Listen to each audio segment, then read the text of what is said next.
ఇప్పుడు social media ఈ కాలంలో వచ్చింది. ఆ రోజు అసలు సోషల్ మీడియా లేని కాలంలో కూడా ఎన్టీఆర్ గారిని పదవి దించడానికి ఈ ఈనాడు పేపర్ ని అడ్డం పెట్టుకుని, ఇది ఒక పెద్ద బ్రోకర్ పేపర్, అది ఈనాడు పేపర్ అనేది. ఎన్టీఆర్ గారు ఏనాడో చెప్పాడు అది చెత్తపుట్లో వేయాల్సిన పేపర్ అని.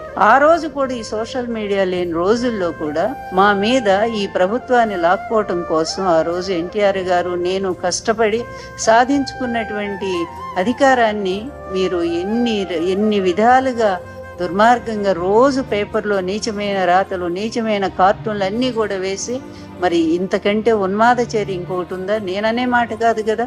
ఆ రోజు ఎన్టీఆర్ గారు ఏమన్నాడు, నాకంటే పెద్ద నటుడు చంద్రబాబు నాయుడు, అతనికి ఈ రామోజీ తోడయ్యాడు, ఇద్దరు కలిసి నాశనం చేస్తున్నారు, ప్రజాస్వామ్య వ్యవస్థనే నాశనం చేశారని చెప్పి ఆయన చెప్పాడు కదా.